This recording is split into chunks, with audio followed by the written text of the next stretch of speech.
Welcome back to Talk of the Town on 99.7, 1450 WHTC and WHTC.com. And we welcome you back to Talk of the Town for this Friday, March the 12th. I'm Gary Stevens. Second Friday of the month at this time. It's the segment called Ask the Attorney, where an attorney will be on hand. The meter will not be running. And you can ask questions about probate, business law, not criminal law, because the attorneys we have do not practice criminal law, but civil law and other legal questions. They'll be happy to give you their opinion, but keep in mind, this segment is only for informational purposes only. If you have a specific legal issue, while we might point you in the right direction with our conversation, it is strongly urged that you seek your own legal counsel to be able to directly work with your situation. So with that in mind, it is March, the third month of the year, and the first, third, fifth, seventh, ninth, and 11th months of the year. We are joined by Nathan Bocks, who helped found Central Park Law here in Holland. He's on the other end of our Zoom connection from his offices at Central Park Law. Nathan, good morning. Welcome back to Talk of the Town. Good morning, Gary. Good to see you this morning. Well, as a few of my friends would say, it's good to be seen. It's good to be perpendicular with the ground right now, and we appreciate you joining us, Nathan. If you have a question for Nathan Bocks, 395-1450, 395-1450. Yes, I know he has a side hustle. His side hustle is the mayor of the city of Holland. Let's hold off on the municipal questions and talk legal questions instead, because that's where Nathan makes his money. No, he doesn't get paid the big bucks to wear the orange blazer at city events, but he does get the big bucks, well, quote unquote, the big bucks for advising people and businesses to get through some issues and get through some things. I am going to ask you a quasi-governmental question, Nathan, and I don't want you to wade in specifically on the matter at hand. I mentioned this in our opening segment, and I'm going to quote what MERS News reported about 20 minutes ago. Governor Whitmer today issued an executive directive that sets standards for separation agreements between the state and its employees, including when it comes to terms allowing for confidentiality and monetary compensation. The directive appears to memorialize in policy the separation agreements that's already been agreed to and publicized with high-level executives in recent weeks, and perhaps the most notable in recent days has been the separation agreement with the governor and the former director of the State Department of Health and Human Services, Robert Gordon. Again, Nathan, I don't want to bring you into the aspects of the Whitmer situation, but a public entity, a public governmental entity, can they do this? Is there some issues where the public's need to know and transparency trump such confidentiality agreements? Or, can this be done? Yes, I know the governor is a former prosecutor. She knows her way around a law, around a courtroom in a court of law. But public entities, can they do this? And be honest with you, Nathan, I don't know whether or not it's right they could do this. Yeah, I'm not going to be able to weigh in on this particular issue, not just because of the people involved or the politics involved, but because a lot of this comes in with employment law and privacy concerns for the individuals that may be separating from the government in relation to their employment.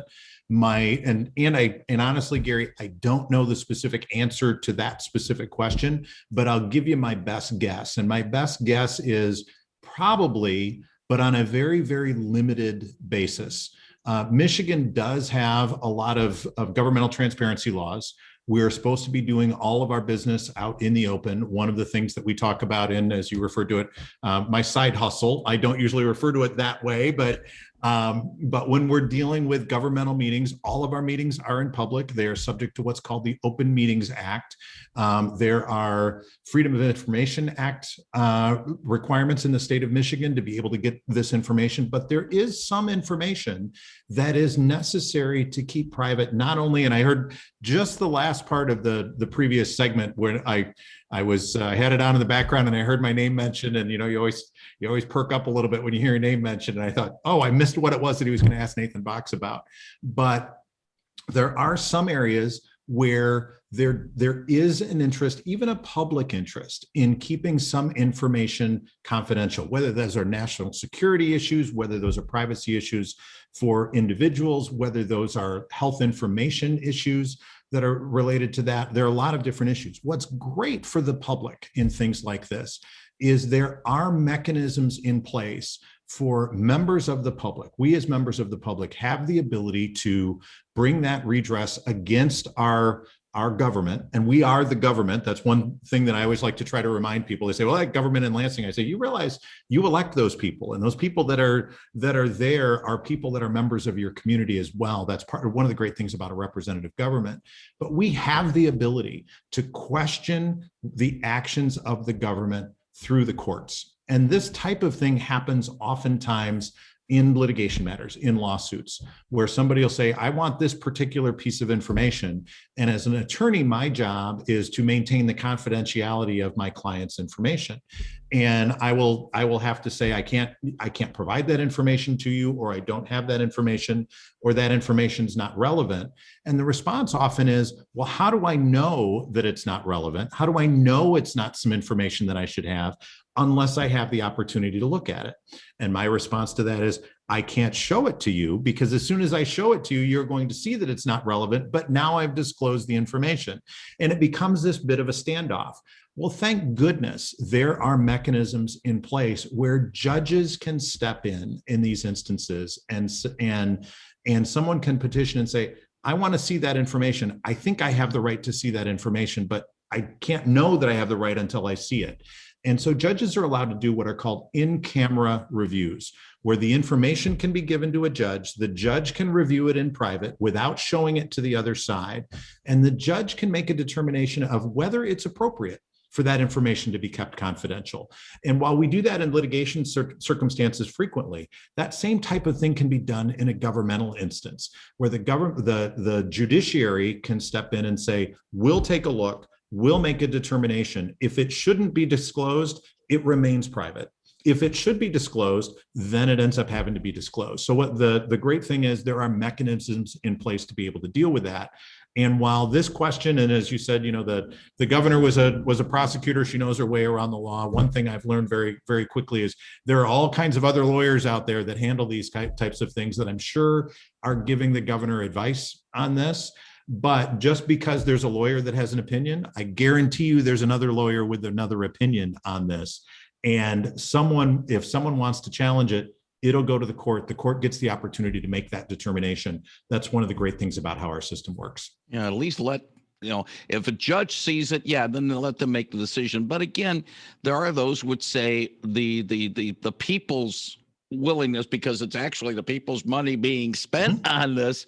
That trumps a little bit about the fact of some confidentiality. And if you're going to work for the government, that's one of the things that you should be having your eyes open when you step in, that, some of the things that you might be able to do in a private entity, you won't be able to do in a public entity, because you're working for not just a company, you're working for the people. Exactly. But there are, and you brought it up with national security, and there are other issues there as well, where the government says, well, yes, we recognize that the people have a right to know, but the people don't necessarily have a right to know everything that's going on, because it could create issues. One of them is, if we're looking at spycraft, for instance, we don't want the other side to know our methods and our sources for things. And while the public can say, hey, I have a right to know every single thing that's going on, the government does in certain instances have the ability to say, we recognize that you want that right to do that, but if everybody was given this information, that information could get in the wrong hands and could impede the work that the government actually needs to do. Whether that's the case In this particular instance, I can't answer that. But what's great, like I said, what's great is there's a mechanism having that determination made, and it's the courts. And so if somebody wants to challenge this, they can certainly challenge it in court, and we'll let the judiciary decide. That's what they're there for. And that's one of the great things about how our system's set up. Yeah, Nathan, I wasn't going to ask you specifically about this case, but I wanted to go to the root issue more than anything else. Of certainly what bounds are there for government in privacy situations, and where does that line have to be set, and then you can't cross it, or maybe the line is a little bit further up and it has to be pushed back? Right. It's a narrow line. There are very narrow areas where the government can keep things private and keep that information, closely held. And the problem is, as with just about everything in the law, that's oftentimes not a bright line. It's oftentimes a gray line. And there are those things that are in between. There are certainly some things where we go, yes, that is absolutely public information. The salary of the mayor of Holland, Michigan is public information. And there is, in my mind, no reason why every member of the public shouldn't be able to know. Every member of the public should be able to know exactly what their mayor earns on an annual basis. That's clearly on one side of the line. If we are talking about confidential health information of city employees, did a city employee have a particular illness? Is a city employee receiving a particular treatment for something that has nothing to do with their job, has nothing to do with the operation of the city? But, oh, wait a minute, they're a city employee. I should get to know everything about what's going on in their lives. Well, no, probably you shouldn't get to know everything that's going on in their lives. Then that's clearly on the other side of the line. I think what we're talking about today is something where the question is, which side of the line does this fall on? And is there this gray area in there where there may be some things where we haven't decided that yet? And again, that's our form of government. That's our legal system, where we say we've got laws in place, but no law is perfect. No law is going to deal with every situation that comes up. And that's where the courts come in to take a look at what we've done in the past, what makes sense for the future, what does the law say, and make a determination on it. And that's our system of what we call precedents, where what previous things have happened and how does this one fit in to that precedent that's been there before. And so I think that's ultimately, if somebody's questioning this, where that's going to come down is that some judge or series of judges is going to have to take a look at this and make that determination. 395-1450, 395-1450. If you have a question for Nathan Bocks of Central Park Law here in Holland, he'll be happy to answer it at 395-1450. Of course, if you need legal advice, well, Central Park Law can certainly help you out with probate, or if you're a business, or pretty much along those lines. What other things does Central Park Law really specialize in? I do three things.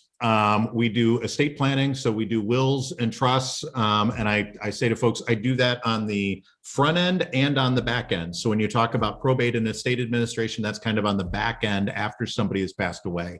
But we do an awful lot of planning on the front end, and frankly, we've been doing an awful lot of planning for folks on the front end for a variety of reasons during this COVID season. And we've even adapted the practice for that. So estate planning is one of the things that we spend a lot of time doing. We do small business law. So I've got an awful lot of small business clients, people forming small businesses, people maintaining small businesses. Another thing we've seen a big uptick in Michigan and in the Holland area during the pandemic. A lot of people took the opportunity during the pandemic to turn that thing that had been a hobby. Suddenly they had some more time on their hands and some ability to do things, saying, I'm going to see if I can make that a bigger side hustle than it was before, and maybe turn it into my primary gig moving forward. And then the other thing we deal with is real estate transactional work. So I help people buy and sell real estate. We do leases for people. We do land contracts, those types of things. I actually do my very best to stay out of the courtroom these days. I used to do more courtroom work, and I'm very happy to say I haven't set foot in a courtroom in a couple of years now. And not that that's a bad place to be, but it was just not that enjoyable for me. And I'd rather spend my time dealing with people in my office and talking about fun things and solving problems that way, rather than arguing and mixing things up in the courtroom. That's not a bad idea itself. 395-1450, 395-1450 if you have a question for Nathan Bocks. And I just want to lay the groundwork a little bit about Central Park laws, so that, a lot of times we get caught up with topics and all that, and oh no, we're out of time. Well, this is a time to be able to talk a little bit about what Central Park law can do.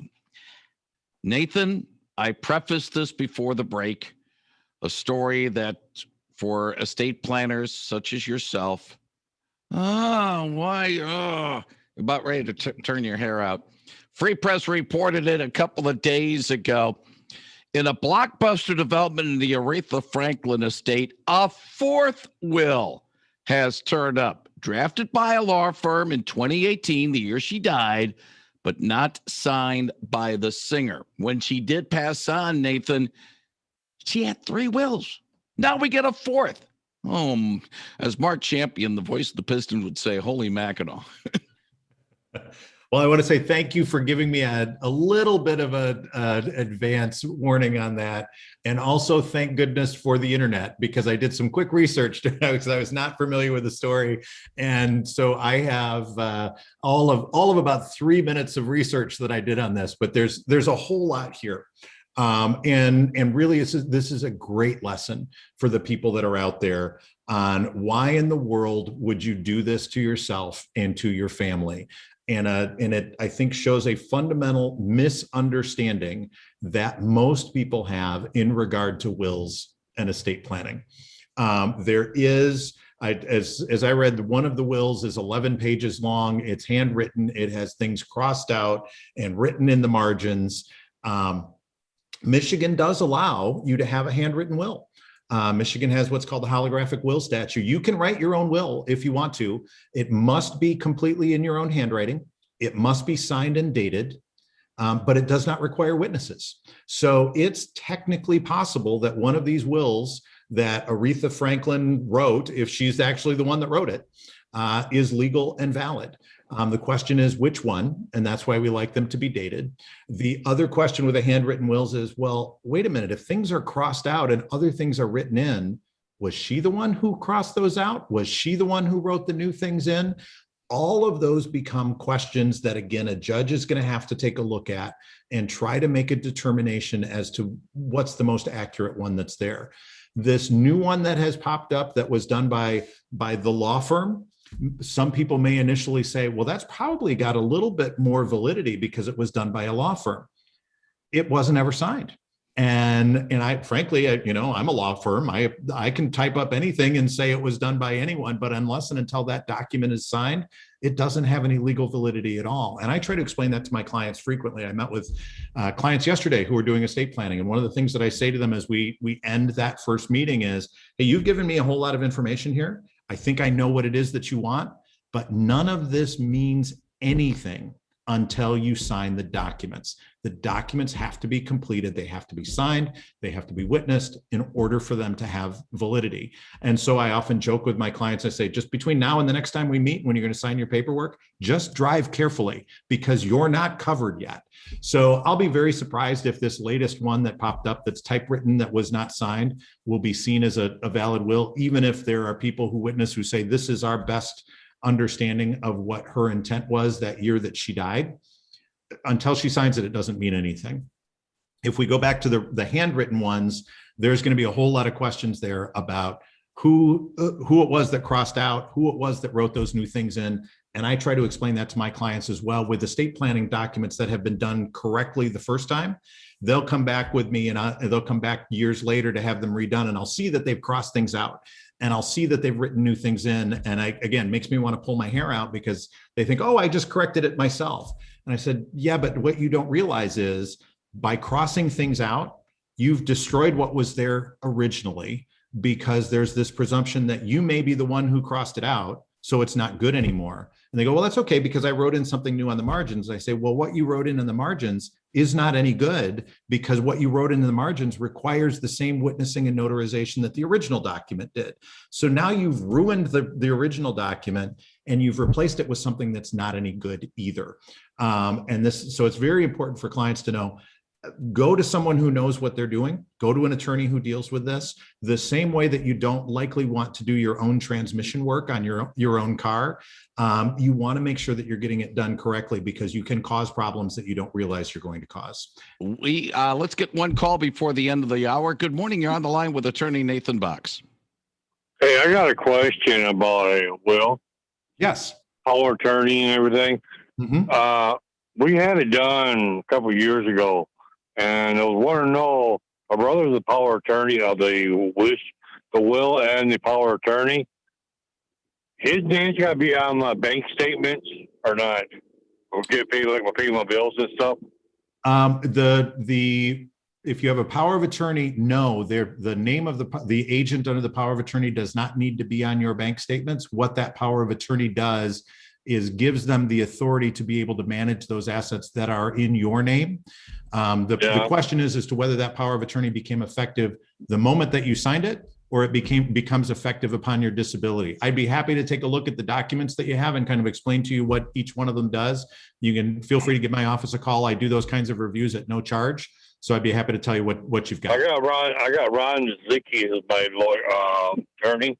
Oh yeah, Ken's a great lawyer as well. You may want to sit down with Ken and he can explain to you what's there.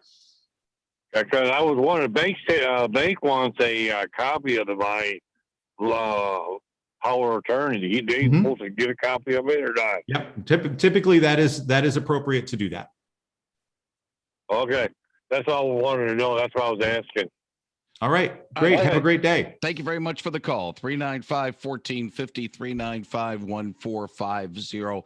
We'll button up our discussion, Nathan, with that last caller there and preface the fact that Ken Pizicki of the law office of Kenneth A. Pizicki will be joining us next month at this time for Ask the Attorney. But Nathan Bocks from Central Park Law, thank you very much for joining us this morning on Talk of the Town. Wish you and everyone well at the office. We'll put a link to centralpark.law when we put the podcast up on our webpage at WHTC.com in a few minutes. Have a good weekend, sir. We'll be talking with you again soon. Great. Thanks for having me, Gary. Enjoy the sunshine. We certainly will. Thank you very much. Nathan Bocks on 99.7 and 1450 WHTC.